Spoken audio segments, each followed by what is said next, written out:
Psycho-Cybernetics Chapter 15. Welcome to Rethink Your Perspectives blog.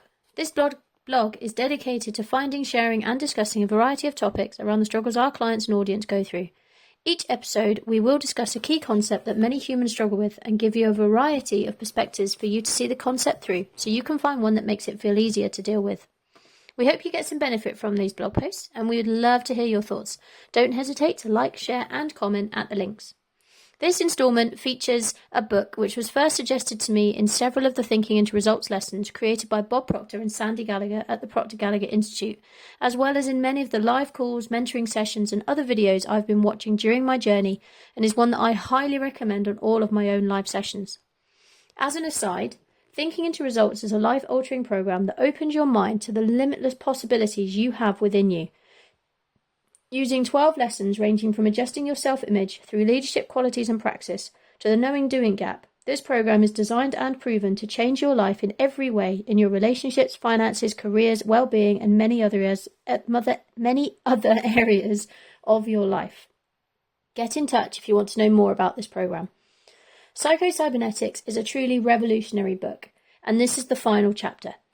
Considering it was first published in 1960, it's astounding to me that it has not become a key text in schools around the world, as the information contained within would make every single human a better and more productive person, not only for the good of our species, but for them as individuals as well. The book is available in most good bookshops, online and in person, and I highly recommend you get yourself a copy if my write-ups resonate with you. I hope they do the book justice, but they are only small snippets. This is the last in this sequence of chapter reviews of Psycho-Cybernetics as I repopulate and update these blog posts which were originally written in 2022. My version of the book has space for reflection on each of the chapters, so I have included my thoughts at the bottom of each of the chapter summaries. Chapter 15. More Years of Life and More Life in Your Years. Chapter 15 of Psycho-Cybernetics by Maxwell Maltz is all about how we can live longer and have a more fulfilling life. Imagine your brain as a powerful computer that can help you achieve your goals and dreams. In this chapter, Maltz explains that by changing our thoughts and beliefs, we can improve our health and happiness. This chapter on life force starts by asking, does every human have a built-in fountain of youth? Can the success mechanism keep you young? Does the failure mechanism accelerate the aging process? Medical science doesn't have an answer to these questions, but there is lots of evidence to these questions having positive answers. Scientific research is only possible if the scientist first has an assumption, a hypothesis, and a faith in that assumption. He or she is then able to conduct scientific experiments to prove the hypothesis true or false. A life force that creates more life in your years? Our physical body, brain, and nervous system are machine-like, composed of numerous smaller mechanisms, all goal-directed. The essence of mankind is that which animates this machine. The essence of humanity is extra-physical. Individual scientists have suspected that there is some sort of energy that runs the human machine. This energy is universally available to all, but we each use it differently. This could explain why some humans are more resistant to disease than others, why some people age faster than others, or why some can snap back from a major operation faster than others. People who are constantly striving towards a goal are the ones with the strongest constitution. They have something to live for, as they're always aiming to reach something. Any situation you find yourself in that you don't overly like can be overcome. It is as simple as finding the silver lining, the one thing that makes it worthwhile. Science discovers the life force. Dr. Sale of the University of Montreal was able to establish life force as a fact. Through his study of stress, he discovered what he called adaptive energy. Through life, we have to adapt to stress situations. He found that the human body contains various defense mechanisms which defend against stress. This stress can be anything that requires adaptation, extreme heat or cold, invasion by disease, or even the aging process. Dr. Hans Sale is quoted as saying, adaptive energy has been coined for that which is consumed during continued adaptive work, to indicate that it is something different from the caloric energy we receive from food, but it's only a name, and we still have no precise concept of what this energy might be. Further research along these lines would seem to hold great promise, since here we appear to touch upon the fundamentals of aging. The body is equipped to maintain itself in health, to cure itself of disease. Drugs, surgery, and various therapies work largely by either stimulating the body's own defense mechanism or toning it down. The adaptation energy itself is what finally overcomes the disease, heals the wound, or wins out over other stressors. The doctor doesn't heal, we heal ourselves. Medicinal practices just help support our body as it heals. The elixir of youth. When our adaptive energy is at its optimum, all our organs function better. We feel good. Wounds heal faster. We are more resistant to disease. We feel and act younger.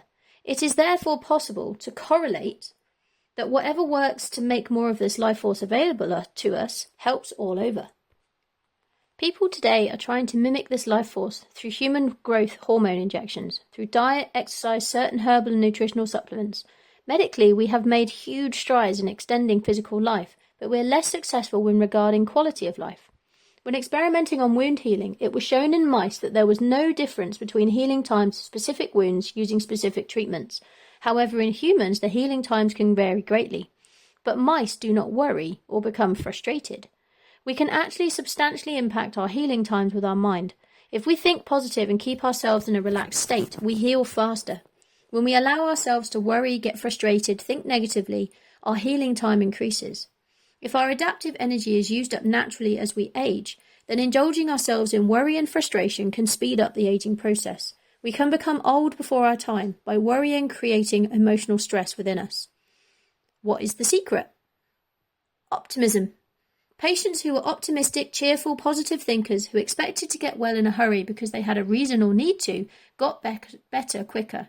They had something to look forward to, something to live for, something to get well for. I've got to get out of here to accomplish my goal. They did not stress or worry that they would not get better quicker, simply expected to get better quicker, and they did. They optimized their success mechanism. Mental attitude can influence the body's healing mechanisms. This is why placebos work so well. Do we think ourselves into old age? We seem to unconsciously expect to get old at a certain age. A study of people between 40 and 50 years old found that some began to both look and act old, while others continued to act and look young. The older-looking people thought of themselves as middle-aged, past their prime, over the hill. The younger-looking ones still thought of themselves as being this side of middle-aged. In expecting to grow old, we unconsciously set up a negative goal image for our creative mechanism to accomplish. By expecting and fearing old age, we may unwittingly do those things necessary to bring it about. We start to cut out physical activity, losing flexibility in our joints, curtailing blood flow through our muscles. This literally dries up our capillaries and restricts their ability to remove waste, so we start to physically age faster. 6 basic needs humans have. If a person can be convinced that physical and mental activity was dangerous and futile, induced to give up on all their dreams and sit in a chair all day with no interest in the future or ideas, to get them to think they are worthless and washed up, unimportant and non-productive, that they must sit rather than stand and do no exercise or their body will break, then you will create an old person out of a physically young one. If you remove any of a human's 6 basic needs, then there is no desire for life, and the mind will slowly shut the body down by aging it prematurely. These 6 are the need for love, security, creative expression, recognition, new experiences, self-esteem. The author also adds the need for more life, the need to look forward to tomorrow and the future with gladness and anticipation. Look forward and live. Life itself is adaptive. Polar bears, for example, need a thick white fur coat to blend into their surroundings and keep them warm. Without it, they would not be able to hunt prey or keep warm, so would essentially die out. The life force acts as a means to these ends, providing the polar bear with its thick white fur coat. So is it not reasonable to assume that if we place ourselves in a goal situation where more life is needed, that we will receive more life? If we think of humans as a goal striver, then life force, adaptation energy, is the energy needed to drive them to our goal. We establish this need by looking forward with anticipation and joy. We expect to enjoy tomorrow because we have something important to us to do. Creativity is a characteristic of the life force.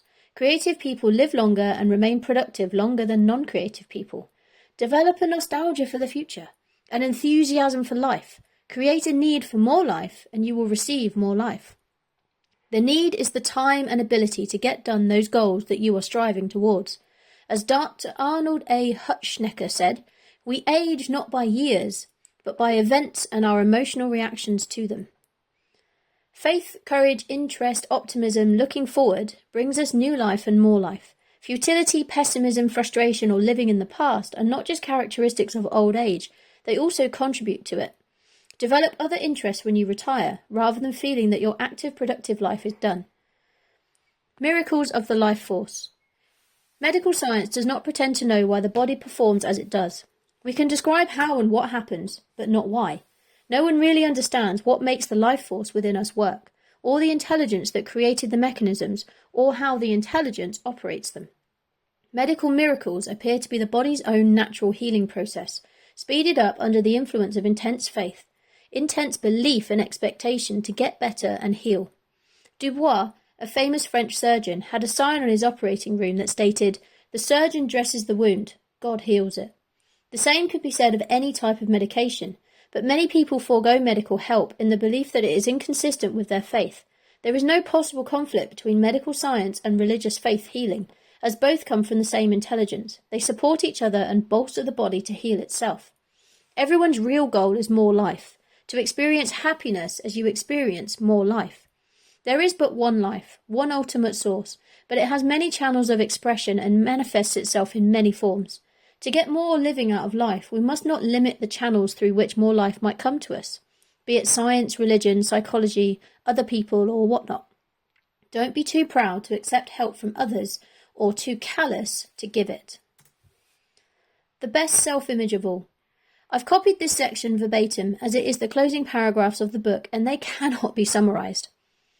Dr. Maxwell Maltz finishes the book by saying, "Finally, let us not limit our acceptance of life by our own feelings of unworthiness.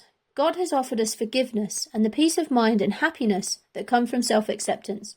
It is an insult to our Creator to turn our backs upon these gifts, to say that his creation, man, human, is so unclean that he is not worthy or important or capable. The most adequate and realistic self-image of all is to conceive of yourself as made in the image of God. You cannot believe yourself the image of God deeply and sincerely, with full conviction, and not receive a new source of strength and power," said Dr. Frank G. Slaughter. The ideas and exercises in this book have helped many of my patients get more living out of life. It is my hope and my belief that they will do the same for you. How to integrate this chapter into your own life.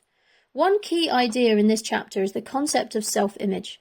This is how we see ourselves and what we believe we're capable of. Maltz suggests that by changing our self-image to be more positive and confident, we can improve our overall well-being. For example, if you believe you are a healthy and active person, you are more likely to make choices that support that belief, such as eating well and exercising regularly.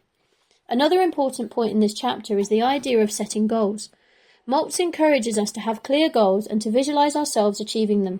By focusing on what we want to achieve and taking small steps towards our goals every day, we can create a more fulfilling life for ourselves.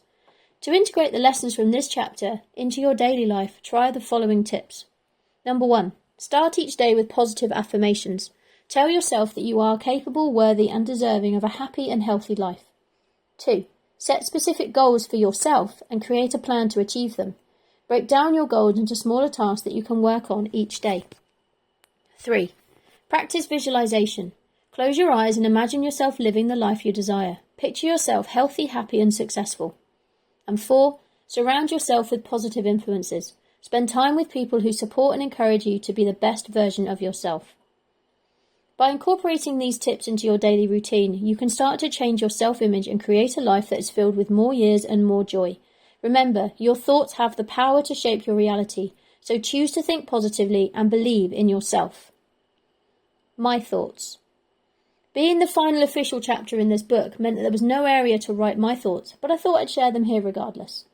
I definitely resonate with the ideas in this chapter. While I'm not religious, I do believe there is something there that is bigger than humans, an energy that moves the life force of every living thing to and through us all.